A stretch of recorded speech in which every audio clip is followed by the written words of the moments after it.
Welcome, everybody, to The Greenroom is a Bathroom podcast where we bring those who bring live music to you to you. It makes sense if you think about it.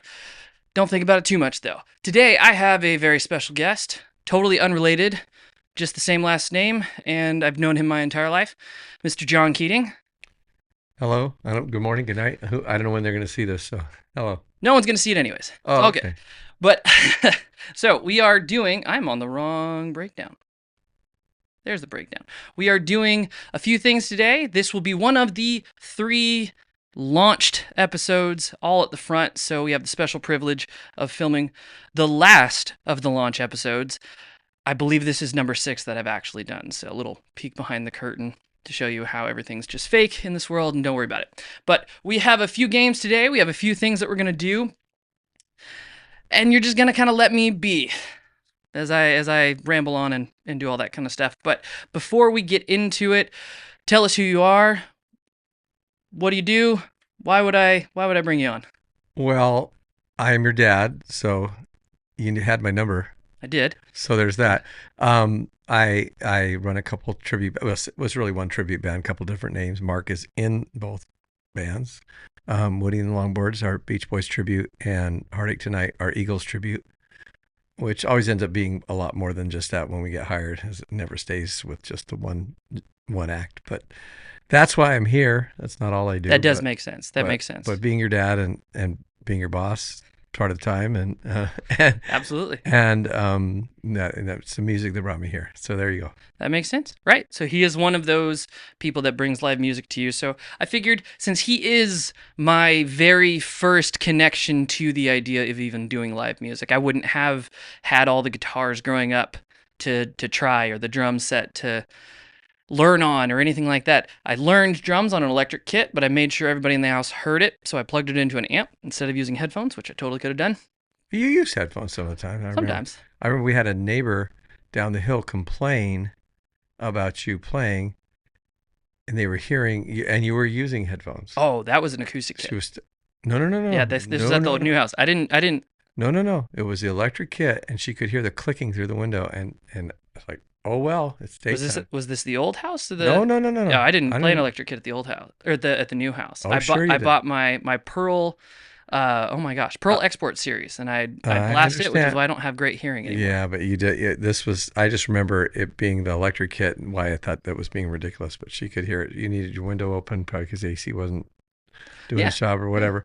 But no, I was like, no, I'm not gonna make him stop. I'm not gonna make him close the window. And it wasn't real drums. Even if it was real drums, it's the daytime. Right. I wasn't playing after 10 p.m., but that's fine. All right, so we're gonna get into it. I want to start off just a little lighthearted. Not that the rest is gonna be all that heavy. Okay. Nothing's heavy on this podcast. We've had a couple of conversations with some people about AI and how it's going to take over, but that's about as heavy as we get. With this, though, I have a question for you. Deep thought on this one. Is nepotism a problem in the tribute industry? I know that if, I have 2 other sons, they're not working for me. So there's that. You judged on me, perhaps, but no, I don't think so. I'm trying to think, it's mostly a joke. Define tribute. So was the Brian Wilson band, was that a tribute to the Beach Boys? Because I know that for a time, Al Jardine's son sang with them, and he's singing with him now. Is that a tribute? I mean, he's an original member, so I don't know of a lot of examples of it. Well, I'm sure it happens out there. There's probably Zappa doing Zappa. You have Led Zeppelin's. Led Zeppelin's not a person. You have Van Halen's kid. Yeah, Van Halen's kid. You have John Bonham's kid. That's the one I was trying to think. But once again, he's a good drummer, and he's not getting. I don't think he's played with a lot of people, not just doing the Led Zeppelin music. So you would definitively say that nepotism is a good thing. I'm just joking. I'm not. Well, I would say, the thing is, if you're successful, you pass those genes on to your kid. There's a very good chance whether it's John Bonham, having his son be a musician as well, or Ringo Starr's son is a great drummer. It's interesting. I've not heard the same about the other Beatles kids and music. No, they've tried, but well, Well, John Lennon's oldest son had there was a couple hits. They Did were he oh really? yeah, I they did weren't not know bad. that. He kind of disappeared, but Interesting. they weren't bad at all. They were. I thought he did a great job. And I know that George Harrison's son plays. I don't know much about it, but I know he is playing, and Interesting. I've heard he's okay. So So I'm wondering if John Lennon's son worked out okay because he had the negative impact of nepotism from his mom's side, that it just kind of balanced out between well, no, John it's and. not Yoko's It's son. not Yoko. Okay. No, no, no. This is the son that he basically abandoned. Oh, And so he had the tragic backstory to really lift him up into yeah, the creative but he mindset. made happy music though. So I don't know. I don't. Well, that was technically a joke question. I was going to get into something a Oh, little there you bit go. more serious, but Sorry. no, that's good stuff. I'm learning. Okay. He was my Well, sixth grade teacher in public school. I don't know if that was allowed, but it happened, and it I'm here, still but happens. still Yeah. teaching me to this day. I'm Oh, 35 for another few days. All right.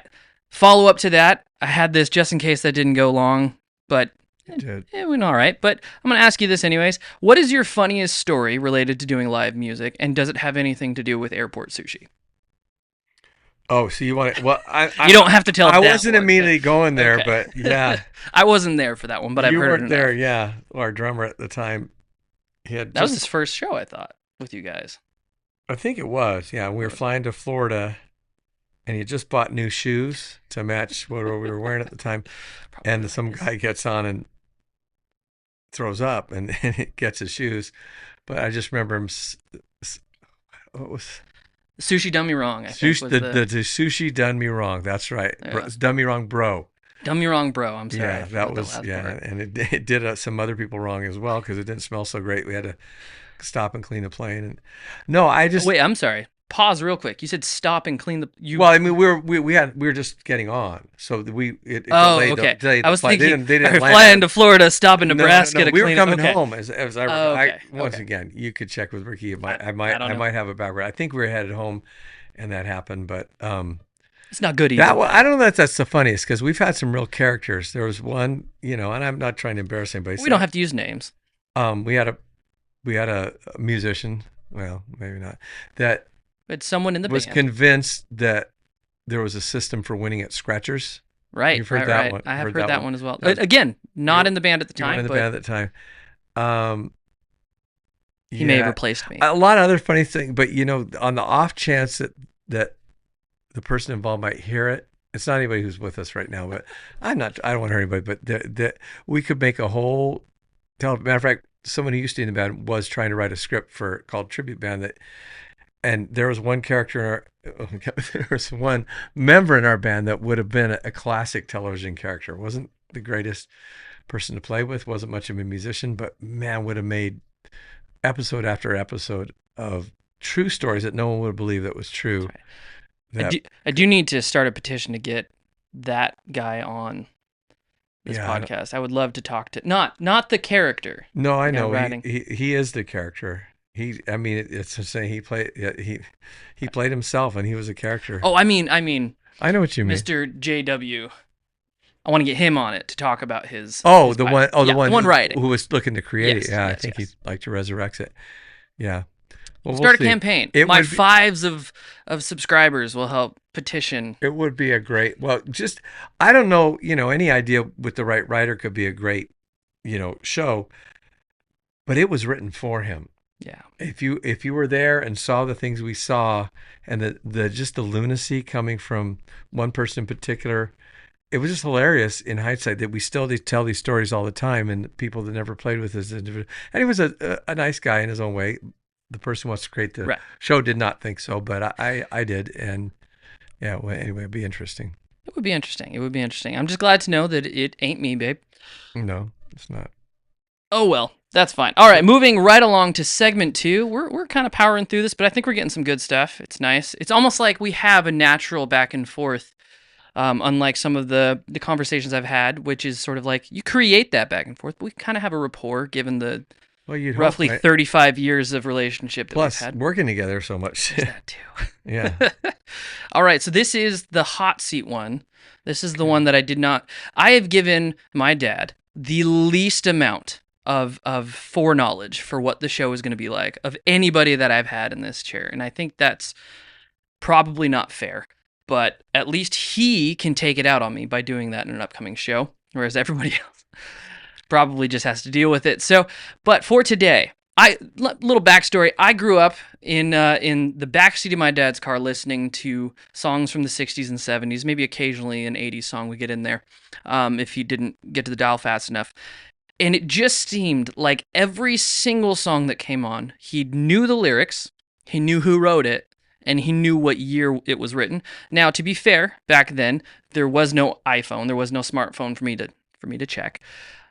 But I still think, and I haven't been able to prove otherwise, that he was spot on with these. So I'm gonna test some of that knowledge, maybe prove him human to myself today about some of the more car-related themes of the Beach Boys. I know you think of the Beach Boys as surfing music, and they've got a few songs with the word surfing. Never surfing. There's no G in surfing. It's just surfing. But today we're going to be focusing on the cars. Why? I don't know. I just kind of made that choice. So this is the Deep Cut Quiz. That's the name of the segment, and this is Shutdown Showdown Edition. Okay. Seems appropriate because most of these cars are seemingly from that one song. So I have a list of 8. When I was doing the research, ChatGPT tried to get me to have a list of 9. They snuck one in there that didn't belong, and they said it was alluded to. I'm not gonna pull that to you. I have a few questions, and depending on how difficult it becomes, I will maybe adjust. But first question: how many of those 8 cars can you name? And 2 of them are kind of a trick question. Oh, so the cars that the Beach Boys sang The Beach Boys in their lyrics or songs that they performed. Okay, so the T-Bird, Thunderbird, GTO. Oh, real quick, there are 9. I can't believe I didn't think of Little GTO. Okay. But ChatGPT Well, forgot that. but they didn't write that. But they absolutely performed it, didn't they? Now I think about it, I'm not sure that they did. So maybe that one. Okay. I'm not. Well, it was I no a longer hit for feel bad someone about it. else. I'm not sure. I've just sung that song so many times. That's fair. But no, to be honest, and there's a lot of Jan and Dean songs that involve cars too. And so fair. let's see. There is one Jan and Dean song on this list that has definitively been a song that they performed.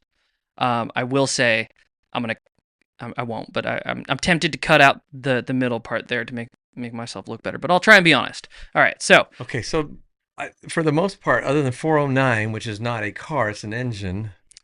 that is typically in a specific kind of car. Yeah, I know it's a GM of some sort, but I don't. Maybe a Buick. It is not a Buick. It is a Chevy. Oh, Chevy. Okay. It's a Chevy specific kind of car. Yeah, I'm not gonna get that. I'll give you half credit for that one still. Okay, so I mean that's in the name. Yes. Fun had the T-Bird. Yes. Right, T-Bird. Now see, when we get to Shutdown, there's a lot of there are. That's why this is Shutdown Showdown. On the strip where the road goes, who cool shorts, fuel injected Stingray. So there's your Corvette, and a 413 Revenant stack of decline. See, he knows the lyrics. Stingray is light, slick starting to spin. 413's really digging in. So the 413's the other car then. He got the trick question. Once again, that's an engine, so... Oh, well, no, I'm sorry. That's not the trick question. 413 is similar to the 409. Yeah. It wasn't a specific car. Yeah. That is referenced in that same song more specifically. This is riveting content. Okay.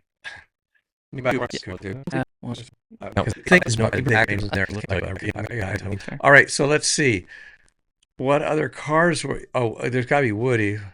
So, I mean, a Woody. What is the... Well, if you're thinking... There's Jan and Dean. Oh, you know what? I may have made a mistake. And I call it a Woody. That's Jan and Dean. Surf City, even though Brian sang on that. Ironically, that is not the one I have on here. Okay. I probably should have. But I did... to be fair, I should probably preface how I researched this, which was I wanted to rank the fastest. And so that will be the next question. If you can I'll give you the answers to all the cars when we're done with that. But I want to see if you can give me the top 3 at least. Wow. So we had Stingray.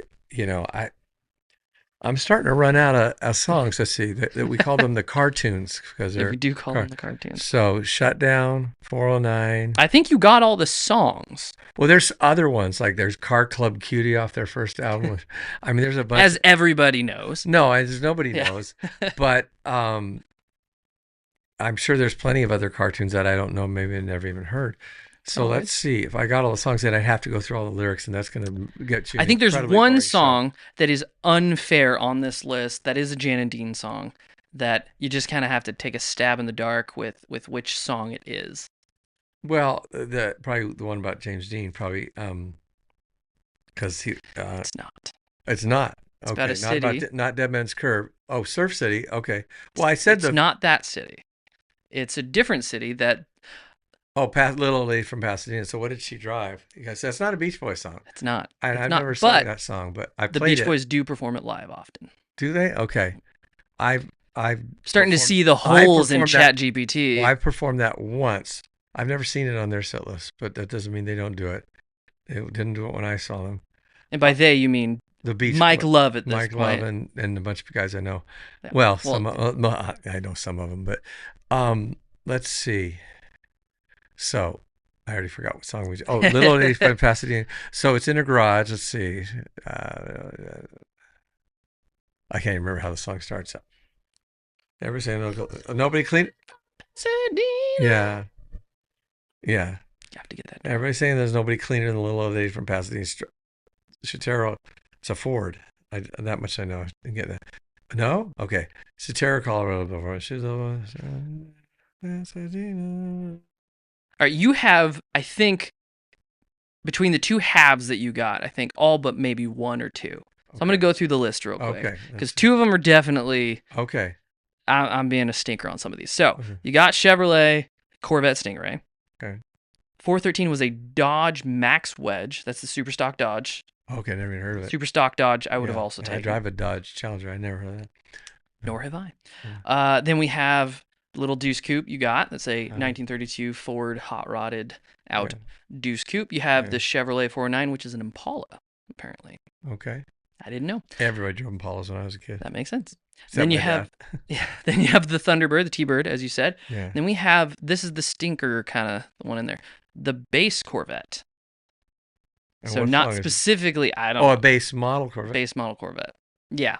Yeah, I was being a jerk on that All one. right. And then little old lady from Pasadena is the Grand Prix, the Pontiac Grand Prix. Oh, I wouldn't have known that. And then just Ford Model A, Hot Rod. So they reference Hot Rod. What? Oh, they just say Hot Rod, and that's supposed to be Ford Model A. Okay. If you had said Hot Rod, just Hot Rod to me is a whole bunch of different kinds of cars. absolutely. Okay, all right. As all the car shows that we've done, one not that long ago, they didn't have these kinds of Those cars. were They had Ferraris and stuff. quite a bit more expensive. Yeah. All right, so of those 8, what are the top 3 fastest based on their 0 to 60? I know the Stingrays weren't that fast back then. I would tend to. I'm going to say- help you out here. None of them were that fast back then. Well, I know. My truck can beat all of them, but The top speed of the top fastest car is 140 miles an hour. what? I mean, I've never. It's not bad. I've never done it. Except if you're, driving a Camry. Like, you could probably get close to that. Yeah, yeah. I don't want to get close to that, but especially in a Camry. But so we're looking at top speed. The tops, I'm sorry, 0 to 60 speed, although I believe, yes, they are, no, they're not the same. Top 2 are the same. The third and fourth are switched. Well, I would between think top speed. the Impala with the 413 might have the top speed, but it'd take a while to get there. The Impala with the 409. 409. That is on the list. It What is had not the top 413? 413. There's a Dodge 413 Max Wedge, the super stock Dodge. I'm gonna say that one. That's number 1. It is not. Okay. You talked yourself out of it. I talked It was this the thing- Corvette Stingray. I would think that Yeah. would be the fastest too, because it's lighter. But once again, I'm not the only aerodynamic one. Yeah. It's not like driving a brick wall I'm straight a into the wind. musician, not a car guy. Fair enough. Yeah. Even though he has a muscle car. So it is Sort of. Corvette sort of.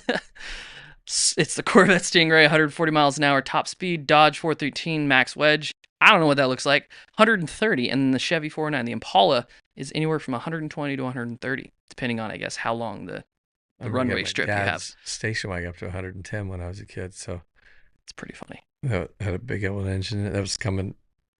When it was at a gig, I was like 17, 16, something like that, and drummer had a flat. So I don't know how they even contacted us because we didn't have cell phones back then. This is the Smoke 70s. signal, probably. Well, I must have gotten home, gotten a call, and drove back to help him. And the freeway was empty because it was the middle of the night. We didn't gig that often, but Middle of the yeah, night, and also not I think it was raining, now. which wasn't real smart, you know. Traffic is much worse now. But well, Don't move yeah, to California. oh yeah. Don't move to LA. It's not the This land was of Orange opportunity. County, and there was nothing. Yeah, but yeah, the freeway was relatively new at the time. The 57 freeway, which was relatively new. Yeah.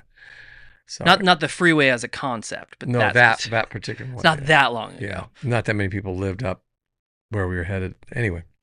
All right. Well, I think that about covers it. All I can say is the fastest 0 to 60 speed is 5.8 seconds. That's a Chevrolet Corvette Stingray. Do you think I could beat that with my truck if I took all the I gear out? certainly hope so. Okay. Or at least You would get know close to it, and it is only about 3 times the weight. Yeah.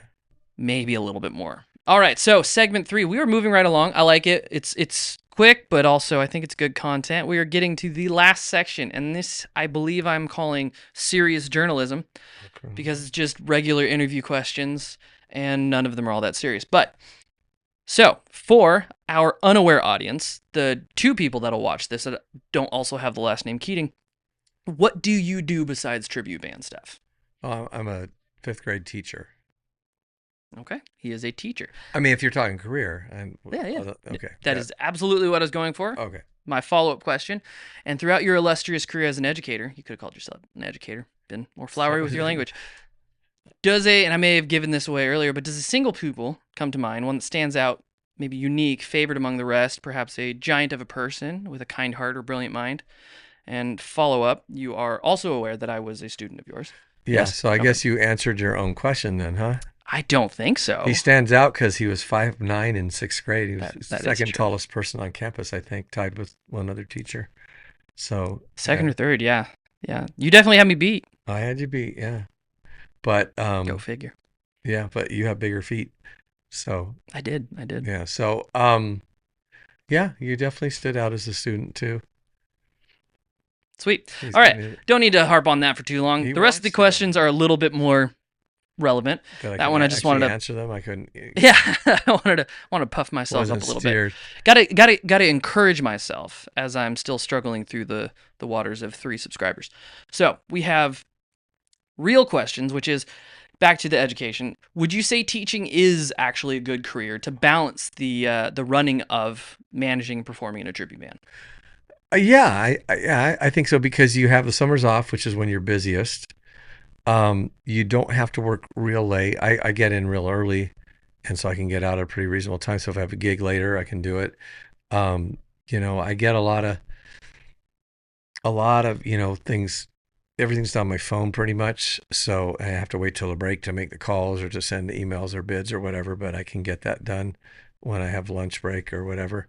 So, I mean, I don't know that it's what I do for a living. I don't know what other jobs would be better. I will say this, I can't really take a phone call most of the time because, as a teacher, Right. the The kids are the priority. If you're in an office, you can take a quick phone call. It's probably as long as you don't make a habit of it and not irritate your boss. But Right. as a teacher, you just can't do it or things start to burn down.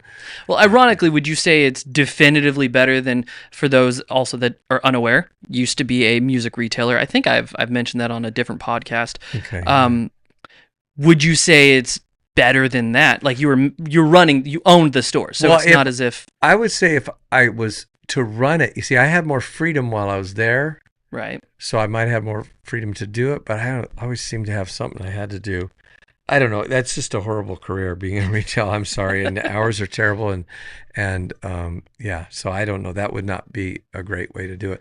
So you think the brick and mortar retail musician kind of musical instrument retailer is not a thriving business right now? Well, I think there's a few specialty ones around the country that made it a long time ago. So they have a lot of money, a lot of capital, and they specialize in either they're huge. Right. I guess I probably shouldn't have said brick and mortar because I think the brick and mortars are kind of closing. But yeah, you're right. Well, but there are online. Online, but there's also some of the specialty like Norm's Rare Guitars or places like that and they're always going to have their clientele. And even if you want a new guitar, if you know the owners, you'll go there because you'll get the service. Right. And there's places like that, and there's still a few of those around. And, when we go out on the road and go, we always try and find the local stores, Right. and some of them are. There was a really neat one I thought in was that North Dakota, Bismarck, had I think it was the only Yeah. in-store Callings guitars that I've ever seen, and it was a small. Yeah, But see, if nice you go to little place. Nashville, you go to That's fair. I've never been to Nashville. Grun Guitars. I mean, you'll see every acoustic Right. imaginable there, and a place like that's going to thrive. He's been around. He's a lot older than I am. He's been around. He knew his stuff. But that's it. With any business, you got to do what you do. You got to be an expert in something and do it before a lot of other people are there. And once you've established that, it makes it. And the same thing's true at tribute bands. That's fair. You have to be the best at what you do. And then if you want to, you have to build a reputation. But now most of our business is repeat business, right? And we still get new all the time. But we can count on every year we're going to do this, and different people have taken different paths. Maybe they're a ticket selling tribute band and they play these certain clubs or whatever. But the casino circuit with that kind of stuff as well. Yeah, if you're big enough. Yeah, but with any business, if you get in there, if you wanted to come in and try and compete with us right now, and you never even started, it'd be kind of hard to get going. We kind of dominate the internet end of contacting people. We have a reputation. Things go to us. Would you say we're sort of the corporate go-to? Oh yeah, I think we weren't always, but I think for the last probably 10 years or so, we kind of have been. Not that other people don't get it, but I'd say we get it. And a lot of it's the hotels recommend us, the big resorts and the agencies know us. And I find a lot of it, this corporation recommends us to that corporation, or they do their California trip every 2 years. So we see them every 2 years, or it's an interesting thing because I think music and even tribute music, getting to do that as a career or as a side hustle or whatever you want to call it, I think attracts a certain kind of person, and the creativity aspect of it doesn't normally, I would say, pair well with the responsible and kind of organized or entrepreneurial kind of mindset of it. Do you think that we found so much success because you've been able to balance those two things within your own kind of way of looking at the world, as well as attracting people in the band? No, that's a really good question. I don't think there's a lot of creativity to what I do. And I tell people, one of the guys in the band, or maybe as a different musician, talked to me about, well, as an artist, I go, I'm not really an artist. I'm not. I'm a technician.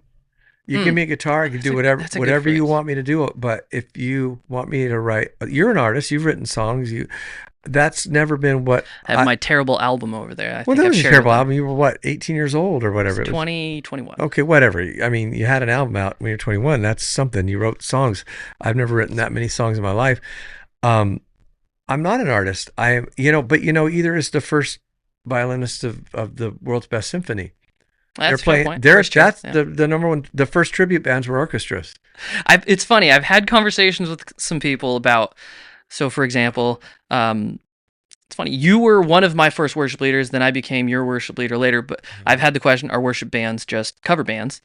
I've asked people that a bunch of times. I would say if you're using cover band as an umbrella term, absolutely. But it's funny to think that yes, absolutely. An orchestra, a symphony, is 100% just a really fancy cover band. Maybe even a tribute band at times if they're really focusing on a specific composer. Yeah, I don't know enough about that genre to know if they do that. I don't know that they do, but the thing is, they are they're performing music that was written hundreds of years ago, or in some cases maybe more recently, but still, this is known music. The people that go see it, look.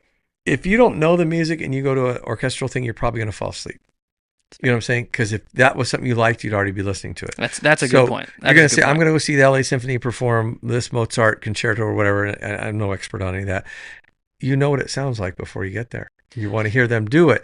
I wonder if your pretentiousness keeps you awake, even if you don't know. If you just want to be seen as someone that appreciates. I don't know. I'm not going to judge. People can like whatever they want for whatever. They're not watching this.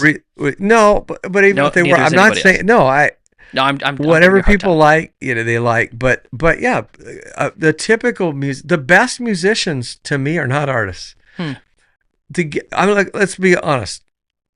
The Beatles, greatest rock and roll band ever.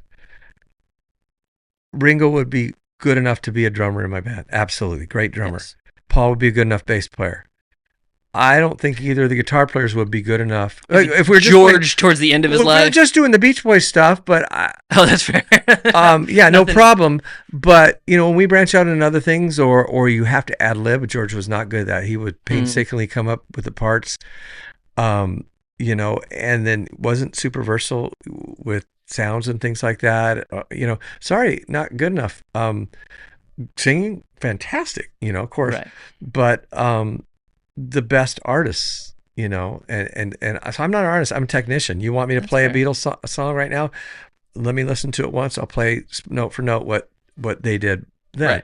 Right. But And they emulate can't do that. But tone I and- definitely can't do what they can. So I don't. So it's to an me, interesting question, because as a technician, and I think that's a really apt way of putting it. I've never really thought about that, and maybe we've even had this conversation. I just have a bad memory about that word, but I wonder. I mean, you can get into the weeds on what is art, what is creative, yeah. in that sense, and sure, you could say left brain, right brain. I should probably know which one supposedly controls which side of that kind of thing. So it probably engages the more mathematical aspect of things when you're emulating somebody. But I think it's interesting. I've in the same vein, I've heard people talking about Eddie Van Halen. Phenomenal as far as an artist and paving a sort of entire genre and way of looking at the electric guitar. Absolutely. And I've also heard people in that same breath say, and there are at least 30 12-year-olds right now that can play smoother than he ever did, kind of thing, which is it feels icky to say, but it's also sort of the advent of, I would say, YouTube. In general, you have these kids that are just sitting there trying to emulate and for hours Let me until they put in another perfect it. category for you. The running backs in NFL today are quite a bit faster than Jim Brown ever Jim was. Brown, yeah. Jim Brown was maybe, certainly for his era, the best running back ever, and just still talk. But what he did then, not fast enough to make on a team today. Definitely strong enough. Probably would have had enough intangibles. But let's be honest, he'd also be faster. The diet, the training, everything that changes that. The equipment today. Although Eddie really designed his own equipment, really. That's a fair point too. But he helped evolve the guitar to where it became easier to play for a lot of people and could do those things. But I can tell you, by the time I was 17, I was a better guitar player than Jimi Hendrix. Well, not because he was dead. Please don't don't come for us As with a comments. technician. Right.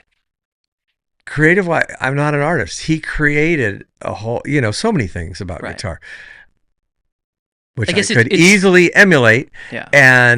but I never created. So now, Yeah. if any really, really good guitarist has been doing it a long time can say, "Oh, play sound like Hendrix." Okay, fine. So you can see the thing that's there better than anybody in that capacity, and they can see the thing that's not there yet, in sort of that's a an good way of artistic putting way. it. Yeah. Well, So- and they're driven to create. I'm not driven to create. I'm driven to recreate, and that's really the difference. I like that. Driven to recreate. Well, and I don't know that I am, but that's how I make No. my living. So Well, you it's enjoy not- it, though, yes? It's not like I never create. If we're, suddenly we're playing this cover song and needs to go on longer, and okay, I got to take a solo. I can Sure. do that all day long. And We could also get into Oblivion. Friday drum. Your Yeah. your originals band. Well, that wasn't though. We wrote like one song. No, we were a cover band in high school too, playing the clubs and stuff, playing. And rock original songs that no one with money wanted to hear. But today we probably play most of those songs, and our audiences would want to hear them in a 55 and over community. So sorry, but yeah, there's the artists are the ones that will be remembered, not the technicians. That's fair. We can talk about there are some tremendous violinists in the world, but you can't name three, and That's fair. But y'all know Devil Went Down to Georgia from Charlie Daniels Band, and I'm assuming he's the one who played that. Is he the greatest violinist in the world? No, but you could probably you've heard it so many times. He created something that you That's heard. a really good point. So I mean, there's much better violinists working every day in these symphony orchestras as technicians, not creating anything, mastering their craft. Piano players, all these people doing all these different things, and they're true musicians. And that's what you go to when you go. When I first started college, I was at UCLA as a music major, and you go there to become a technician, not to become an artist. Hmm. Now, if you go to a compositional program or something, which they didn't have a lot of that back then, maybe that might be different. They had Juilliard in Berkeley. Yeah. Well, I didn't try for those because No, I know. they weren't in California. Yeah, it was your mom was keeping me here. Not that I would even try necessarily, but yeah, it was the schools trained technicians. And you still learn most of it by just doing it, getting out there, being in a band, doing what you're going to do. They're not going to, I mean, when I was at UCLA, it was classical guitar. I haven't really taken that seriously in 40 years, but. Yeah, I mean, we can see by the fact that you don't have any weird long fingernails. Well, I've always had trouble growing them even when I don't bite them off. So that was a problem for me in college. But I go to the music ear training classes and they say, you don't have to come, just come later. Take the test later. Yeah.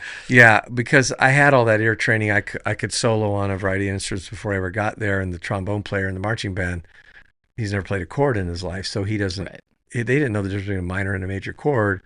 Whereas I could hear the sevenths and I could hear all the different intervals and, I didn't need that. That's what they taught at UCLA, and eventually I really don't need a music major. I did something else, but it does train you to be a technician. But life can train you even better by just getting out and doing it with people, and you always want to be with the best musicians you can. That's a good way of putting it. And you'll learn from them. I found, and right before I have one more question that we'll close with before this, but I do find that playing with people better than you has been great. That's when I was 13, joined the first worship band that you were either the worship leader or the co-worship leader of. And it was one of those, I was not the best person on the stage by any means. I was a passable drummer and playing with people that are better than you, so long as you're open and humble enough to accept that they're better than you, will often lead to that development and that hunger to get better. That's an important distinction. Yeah. And I think nowadays especially, so part of this podcast is because I find live music to be really important. Not just as a tool of telling you what's in my brain abstractly through, music theory or anything like that. But I think music often brings people together. I've mentioned on a previous podcast, archaeologists say that the first musical instrument that we have an artifact for is something like 30,000 years older than the first written word that we have. So stop reading, it's for nerds. But I think that because it's so important and because we have the advent of, and I'm not going to get too long-winded on this with the AI stuff, and we can kind of replace the need for specific instrumentalists in a recording sort of capacity, and then you can do that live as well. I think live music is important. I think it brings you together. I think you become a better musician when your abilities are forced to interact with somebody else's, and you're humble enough to accept the areas in which you lack and the areas in which they lack, and you can you grow together. I do find that to be really important. But as we close, I have one more question, and it is serious. I'm not getting back into the joking weeds with all this, but I do think, I think it's important if we only had the time to get into more, but if someone or a group of musicians we're thinking of starting a tribute band. You kind of covered a little bit of this and the difficulties of it, but what is one piece of advice that you would give them to say you have 6 months, say you want to do your first show in 6 months and you're a capable enough musician. What is that one piece of advice to get you from point A to point B? Let me give you 3 or 4 quick ones. Number one, you're never going to make any money playing for people that don't have any money. Oh, that could be the most depressing bumper sticker in the world. Well, I mean, so 100%. So you're in high school and you like this music. It's cover music. No one's going to pay you to play the music that you like in high school. I knew that when I was in high school. You'll play clubs and they might promise they'll pay you a little bit, but they won't. You have to play when you're young for people that are older than you. I'm still playing for people that are older than me, and I'm 64 years old. So, sorry, you can probably hear my daughter being a monkey upstairs. Older people have money than corporations, casinos, some of them. So you have to look at that. Okay, what do they want to hear? The absolutely does it want to be? Oh, I've met so many people trying to start tribute bands to things that no one were ever going to want to hear, and then you have to have a big enough catalog from that act that you can fill a show. Hmm. Now, the Beach Boys, no problem. Beatles, no problem. Eagles, no problem. Beatles may be a little saturated Well, as far as the that's market. that's the final Sorry. point I want to make. No, that's good. The Beatles is unique in that there's a lot of money to be made for a few people, and there's a ton more money to make if you don't mind working for $500 for your whole band for people that aren't as good. You have to sound like the Beatles. Good musicians can do that. I would put our Beatles up against just about any Beatles tribute when it comes to sounding like the Beatles. Capability. Well, yeah, the few songs that we've really worked on perfecting, we're told, why don't you guys don't do a Beatles tribute? Well, we did, and it went nowhere because you got to look like the Beatles. That's true. And you have to be thin and young, and then there's all those guys my age out there with the wigs on that think that make them look young, and sometimes it's just ridiculous. And dye your beard if you're gonna wear the jet black hair or shave your beard. That makes. But then you have to have the costume changes. Then the costumes have to be first rate. Anything you do needs to be first rate. If you're gonna do the Beatles, you have to do that. You do any other band, I just don't. Well, I don't know. There's some newer bands you probably would have to look like, but no one knows what the Beach Boys look like until they started dying, and then they're just like old men. And no one really knows what the Eagles look like unless they're a huge fan, and they don't care. And no one even knows what they dress like. It's just like an homage to the entire genre. If you're doing Elton John, you better look someone like him. True. You better have a bunch of costume changes. At least some sparkly glasses. Sparkly glasses. You probably better have a Dodgers uniform with spangles on it. If you're doing it. Or Queen, wear the white tank top and put in some prosthetic teeth. Yeah. Well, there's a few people that you just have to get the look, and I shied away from that because, we have, feels a little kitschy. Well, honestly, most of my band was so fat for so long. Now, a bunch of us have lost weight, but not everybody BTO has. or something. Yeah.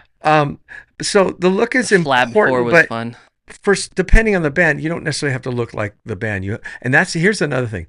You need to look and sound like what they perceive. Here's Mark wearing his Hawaiian shirt. The Beach Boys seldom wore Hawaiian shirts. The Beach Boys started in when they started doing Florida, like Kokomo. Later in their career, but certainly not the early. When they were all wearing the same stuff, it was those striped shirts. Yes. Later on, when they were huge, but they weren't putting out hits anymore, they wore whatever they want. Yeah. And so some guy might choose a Hawaiian shirt, but the fans wore Hawaiian shirts. Yeah. And so you almost more, in a sense, dressed like the band. So when I said, this is what we're going to do, they're expecting white pants and a Hawaiian shirt. Right. And I said, we're all going to wear the same color Hawaiian shirts. And hey, why don't we match the shoes too? We get a lot of compliments on that our shoes match. Yeah, we don't all wear the same shoes.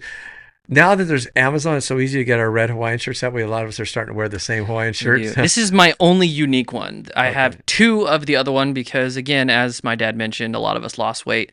And the lightest guy in the band, he's still the lightest guy in the band now. He certainly wasn't when he started. No, he no longer fits in larges, so he gave me his large. Yeah. He's in mediums now. I got some extra larges if you need them, but I wear large. But yeah.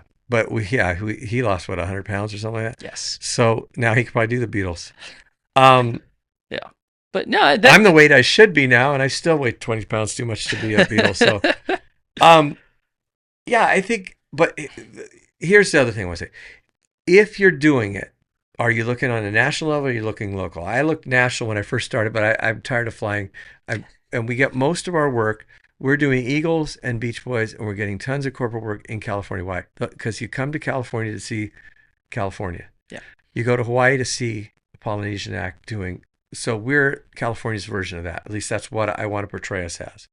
So if you're coming here, this is something you might want to see. So I don't think you want to be a Beach Boys tribute in Nashville. My oldest son's moving there and say, you could buy a house there and move there. I could. I'd have to completely change what I'm doing. And then I go to Nashville, and this is the thing. There's 1,000 people that know country far better than more than that, than I ever will, that are already quite successful.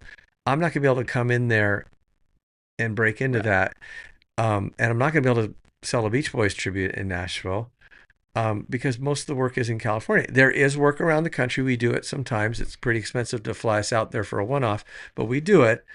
And I know others that do it as well.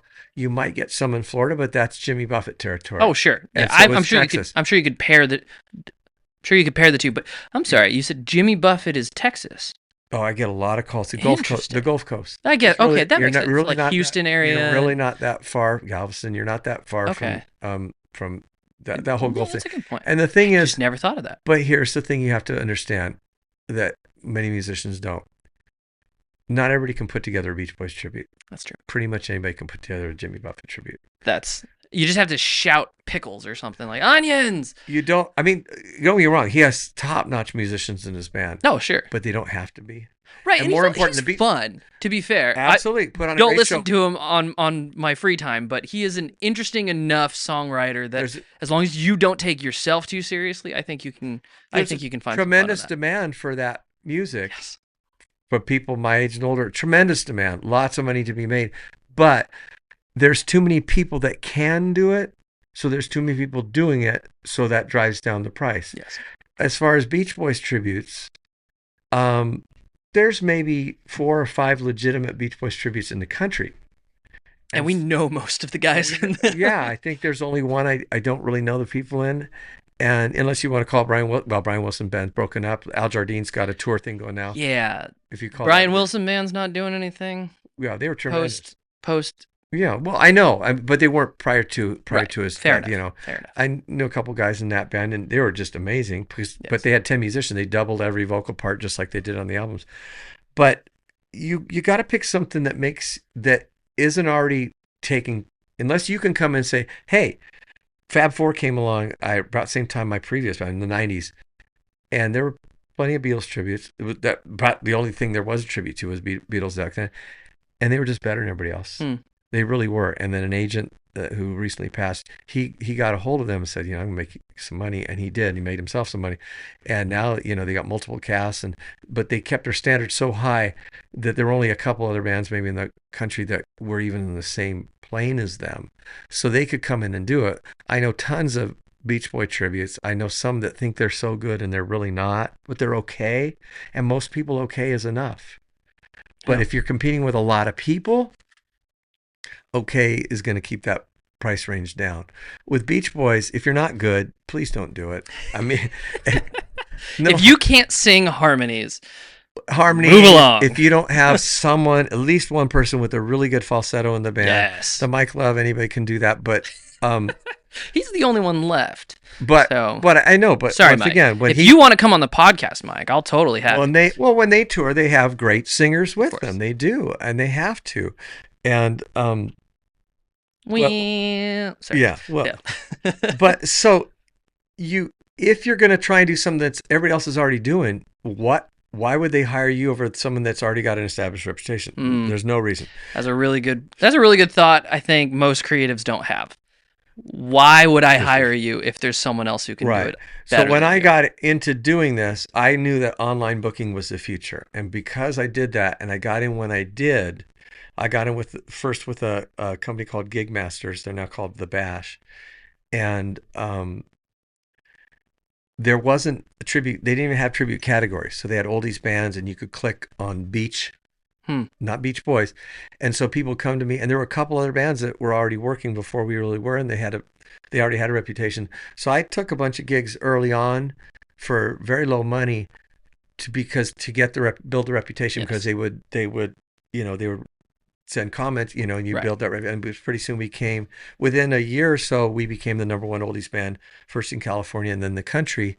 But we were getting the Beach Boys gigs started to come with that. And then when they opened up the tribute band, I spent the money, which others don't. I have three websites with them, and I got a Beach Boys tribute, and we immediately became the number one tribute act in the country with them. And then I did an Eagles tribute too, and that we became the number 2 tribute in the country with them. Now, I don't know that we still are, because a lot of it has to do with bookings. We get so many repeat bookings that I turn down stuff now. But when you're the number 1 and number 2 tribute bands through the largest online booking platform, and you have, 50, 100, 150 reviews and Yeah. everybody gives you 5 stars, and someone else wants to come along and say, well, we're as good as them. Maybe they are, but It's kind of hard to yeah, good luck. You're going to judge have that. to Yeah. find another way to do it. And there are other people who do other ways. I know a Eagles tribute band, very nice people, not nearly as good as what we are. They don't have the vocals for it, but they do all right because they do the ticket sales thing through high end clubs and really lovely people. And I've subbed for them before. Great people. Um, they chose, and honestly, they're trying to do it the same way I did too. It's just not working for them because A little bit late to the game. yeah, late to the game. So what's the next game? It's like any Hmm. business, really. Yeah. You could be Apple or you could be Android. Android does fine, but not as good as Apple, right? And what's coming next? Apple's always trying to figure out what the next is, and they're going to tell you what the next thing is.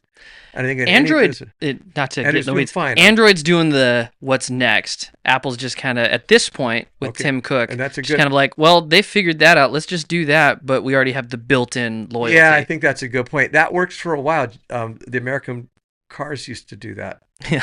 you know, Yeah. because they own the world, they owned America. They were the big Yeah. three, which pretty soon became the big two, which pretty soon went bankrupt and needed the government to bail them Yeah. out, because So, Japan yeah. kicked our Yeah. butts. So, Because I we mean, stopped I innovating. like with So, anything. I mean, I think of even in like any business, JBL. get a little closer. I don't think I'd ever buy JBL anymore because they have this great reputation. They have a lot of great products, but they cost twice as much as so many other companies that come along. QSC kind of took, I don't know how much of their My customer goodness. base Yeah. away because they came out with a product that was reasonably priced, more than the cheaper stuff, but it's good stuff.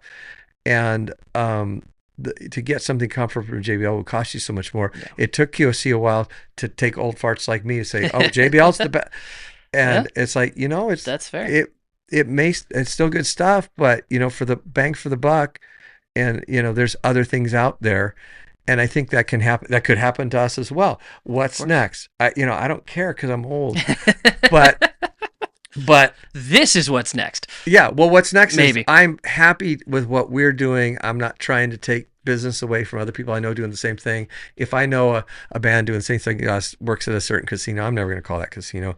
I Right. actually don't. I wait for them to call me anyway, or whatever. I just So you know we have a good reputation. I say we. It's yeah. mostly him. Well, no, it's the As band the because the band established figurehead, anyways. delivers. But it's sort of we have a good relationship with everyone we work with. We have a good Yeah. reputation with all the other bands that we've worked with. So when people are looking for something and you have a sub kind of opening spot for them they jump at it.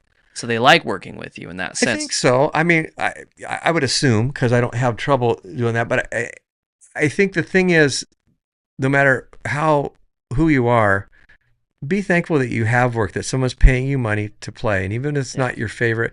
We did a show a couple months ago, and it paid good. It wasn't corporate money, but it was good money, and it was for a bunch of people that were 90, 85. Oh, right. Yes. The One guy, we convalescent. weren't sure if he died until after the show. Someone woke him up, and he, sure enough, They were very kind they're people. wonderful It people. is not And the rock star kind of no, but you know life. what? Everybody in the band enjoyed that show. Yeah. I think 25 years ago, I might have said to myself, "What am I doing here?" Hmm. But you know what? I'm getting paid good money to make people happy, and they were, Yeah. and they were, even if they weren't cool. I haven't been cool in a long time myself. So, you Right. know what? We made good money, made them happy. We're not going to be rock stars. What? Maybe you're still young, but I'm blocking all the gray hair in my yeah, beard with my but, mic. but I don't think that's a goal for you at this point in your life It is anyway. not. And never Not was a anymore. goal for me. But we get to do what we like to do. We love the people in the band. They're great guys to hang out with. That's always Yes. important. Yes. And when the band's cohesive and you're sounding good and you make the client happy and you get paid, be thankful no matter where you are. And I Yeah. think there's people that think, well, I'm so and so from such and such, and they get this attitude, Yeah. and then they get asked, then they go looking for someone else without the attitude. And Yes. no matter how big we get, if someone in my band's give an attitude, I'm going to give them attitude and say, no, if you don't want to do it, and no one in the band is like that, but there's no one in the band that can't be replaced pretty quickly by someone who wants that steady work. So Yeah. we're fortunate that we get to do. maybe it's not every song you ever wanted to play, Right. but we So, get to do something fun and get paid well to do it. So so I know I said we'll finish with that. I I'm just have sorry. one. No, no, no. I have one last thought. Uh-huh. And I'll get your kind of feelers on it. As someone who has done this at almost every level possible, just performing music kind of thing. Again, live music is the important kind of topic of the podcast. The green room is a bathroom Mhm. because if you know, you know.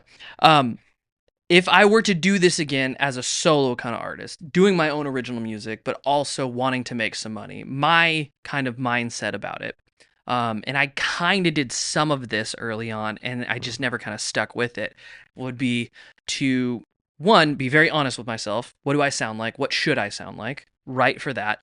Two, understand people don't care about my originals. Absolutely. So I have to find someone that I think I sound like, or at least sound close enough. So if I'm doing singer-songwriter, um, Ed Sheeran or something like that Okay. earlier on, would Okay. do some of his songs for the older people watching out there. That's like James Taylor, but red-haired and much younger And shorter. and shorter. Yes. Well, most people are shorter than James Taylor.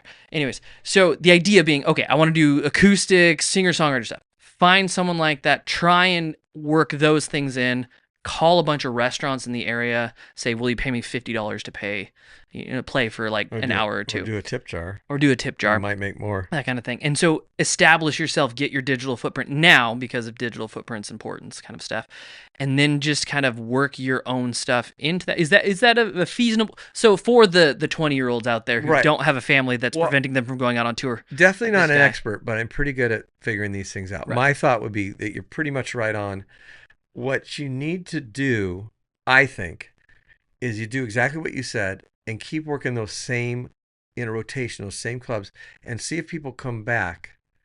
If you're playing to the same people, they're going to hear your song more than once. Mm. And if they like it, they might eventually request it. And if they're requesting and say, oh, that's by me, and then you can sell them your CD. Because I don't know how many of you have ever listened. There's a band you like, two or three songs, you've heard them on the radio, yeah, and some of you don't know what radio is anymore. Spotify with commercials. Okay, so you've heard these songs, other people have chosen them for you, and I like that song, and you download that song now, you got it on your phone or whatever. But then, let's say it's an artist from a long time ago. They had these things called albums, and they might have 12, 14 songs. And if you ever go and listen to those, maybe from bands you're not super familiar with, but you like a couple songs, you listen to those albums, you go, oh, I see why this was the hit. Hmm. Yeah. But if you listen to it 10 or 20 times, you might start saying, I think that one could have been a hit too. Hmm. And maybe because familiarity Yes. is important. And so if you're trying to establish a career, you want people that see you repeatedly, then they become your following. Now, I've never gone down that road because number one, I had never had originals. And we've always, what I've chosen to do for this band gets us gigs where we don't have to draw the audience. Yes. We've been able to do that at casinos and all before. It is amazing how many people, oh, I've heard of you guys. Maybe that's the name. It is a clever name. Woody and the Longboards. Yeah, I'm not really. That is a genius name. I'm not positive. Yeah, because people in the band have said that when they joined the band, oh yeah, people have said her. Maybe they have, maybe they haven't. I don't know. And it doesn't really matter. It doesn't matter what's right. You're right. It's like it doesn't matter if the Beach Boys really wore Hawaiian shirts. They expect you in those. Yes. So, yeah, I think it's perception's more important than reality. Absolutely. And so I think that playing that song, getting them familiar with it, because they're already familiar with that other material and they want to hear that other stuff.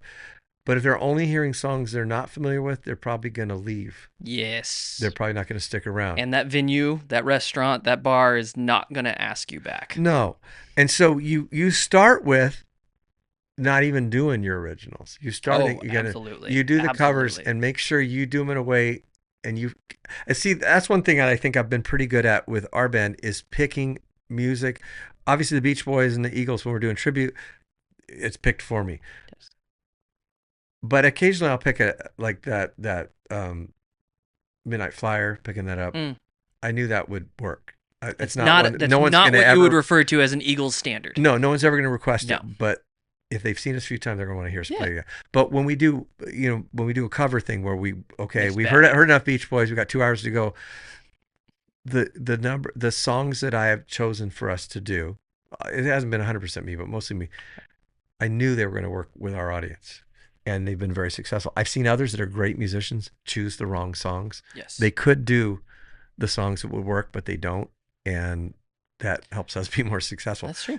So I think the same thing goes with if you're a solo artist. You pick the ones that are going to work for that group, whoever you're playing for. You figure out what age group, figure out what they want to hear. If they're a broad age group, then you got to broaden it.